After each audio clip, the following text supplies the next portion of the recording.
Good morning, Cooper. Good morning, puppies.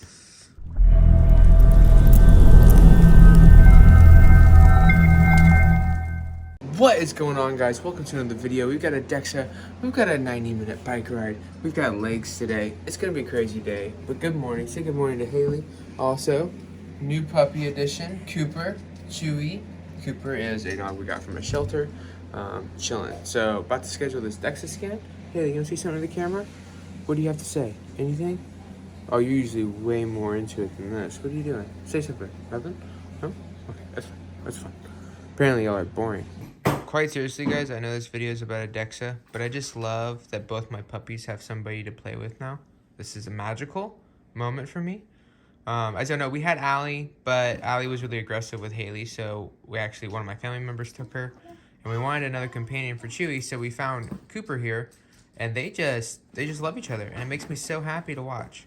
Seriously, this is awesome. So we are at the Brzezinski Clinic. We are getting our Dexa scan. Fun fact, I do not like Dexa scans. I don't know why I get nervous. I overthink what the results are gonna be, how am I gonna react. I feel all this mental stuff, body dysmorphia props. So I actually don't like Dexa scans, but they're accurate, right? And usually they come out good. I mean, I know my body. I'm assuming I'm 15. Dexa might put me at 16% body fat. I'm okay with that.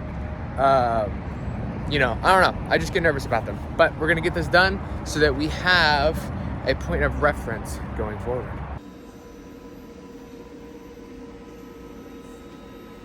All right, guys. Also, don't mind the rash. This is just because I shaved, and this is what happens when I shave, and I hate it. Okay. Dexa is in. We are sitting at 18.6% body fat. You might go, John, there's no way you're 18.6. You might not be thinking that. You might be going, I knew it. Oh, wow. I keep forgetting my fat on my body is really evenly distributed, right? If we look at the photo there, all the orange is my body fat, right? And so it's very evenly distributed. I don't accumulate a lot of fat in one area when I'm under 20% body fat. So I think also too, this is a realistic understanding of why I'm always telling guys, as long as you're within 10 to 20% body fat, you're healthy. I don't like it when men say you need to stay under 15%, because for some men, 18.6 is nice. You don't look bad at all. Your abs are semi-visible for the most part. You have great cuts in your legs, great veinage, great definition. You can look good as a human being at 18% body fat. It also makes you realize how gnarly lean 10% body fat is. And so yeah, and of course these aren't perfectly accurate, right? I can go get an InBody right now and it says I'm 10% body fat. So there's always some variance, and that's fine. Honestly, when I see numbers like this, immediately my body dysmorphia goes, oh my gosh, there's no way you can go in a bulk right now. There's no way that you can put on muscle right now, John. There's no way. You shouldn't do it. And then about 3 seconds later, I go, that's stupid. This is a healthy body fat. If I can put on muscle, and even if this goes up a little bit, hopefully it goes down, but even if it went up a little bit, it's worth it to put on the muscle. So, yeah. But anyways, that's where we're at. Under 93 on my visceral fat, so I don't have a lot of visceral fat around my organs, so that's great. All in all, I'm happy with these results. I'm excited to go home, though. I will say there's one thing that threw me off was my last Dexa scan. I was 16.8%, and I was about 2 pounds heavier. So I'm curious to go home and find that Dexa scan and see where I lost muscle. Which, don't get me wrong, I definitely think I lost muscle since last year. I've trained for 2 ultras since then, and I wasn't lifting super heavy at all in the gym. I wasn't trying to build muscle, so that's something to consider. So anyways, that's where we're at. All right, guys, so just got home and did a little bit more math, converted these grams. This is from Upgrade PI about a year ago. This is after my walk, so it's about the exact same weight. So as we can see, I did the mass to the pounds. So we actually increased muscle mass in our arms. We have lost some in our trunk, which makes sense. My chest is weaker. I wasn't working out my chest much at all this past year. So there's definitely progress to be made there. I lost a little bit of mass in my legs, but honestly, they're more even now. So I'm actually not mad about that. But overall, I lost a pound of muscle. And then I put on 2.7 pounds of body fat. Now this could be due to stress. This could be due to visceral fat. I'm getting into how I'm going to tweak my nutrition a little bit because my visceral fat was lower, 88, and right now it is 93. I don't like that, so that's going to change. I'm going to adjust some things nutritionally that I think might be the problem. I mean, at the end of the day, we're just going to test and see. We'll come back in 90 days and find out. But all in all, most of this makes sense to me. And also, this was 16.8% body fat. Sorry, where is it? 17.4. Sorry, where's the 16.8? Hold on. Here we wait. Hold on. So this is 17.4. Sorry. 17.4% body fat. There was never a 16.8. I don't know why I thought that for the longest time. 17.4% body fat. And this is 18.1. Sorry. And then here it is. I'm sorry. 18.6. So there's a 1.2% difference over 2 pounds of body fat. So that's how much this number can change based off of a couple pounds. And if we look at the distribution from the imaging here, we can see it's not much difference. There's not a huge crazy difference here between the two images, right? In fact, I would say I've actually evened out a little bit more in my lower body. And yeah, my arms do look bigger. Oh, that's gnarly. Look at that, it's cool. I have a little bit more fat in my legs right now.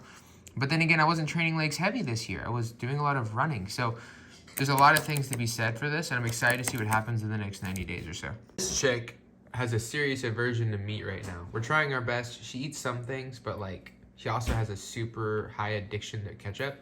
So she'll, as you see, she'll grab the ketchup. No, I'm talking about you. I need you to do what you're doing. Thank you.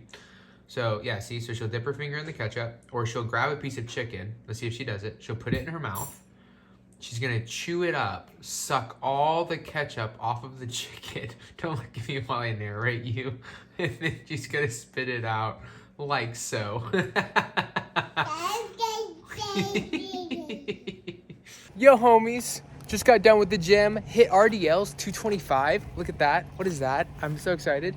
I want to show y'all. So, yeah, you all know last week I didn't have any of my reps on leg day, so I wasn't able to really see how strong I was. So now I've kind of got an idea of my reps and maxes. We're going to go over that right now. All right, guys. So here's the board of progress for this whole 90 days. So we got the stats. All of my reps have 6 maxes. So we're not doing 1 rep maxes. I just don't want to do that. And we got my body fat, nutrition. We'll talk about that in a second. So these are what I know I can do. So bench press 245, like I said. Bench press, my chest, I've just always had a strong chest. Never been an issue for me. I'll be interested to see if I can get close to 3 plates. That would be really cool to do as a runner. Like I would feel like a total boss.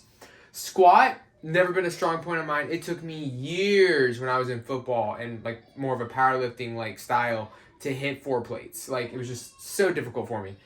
Squats have never been my strong suit. So I'm excited to see how this does because I really don't like that. I think I could have done 275 for 6, but I just don't know. And so we're going to be honest and transparent here. So this is the highest I've gone since starting the program last week. So 265 is the start.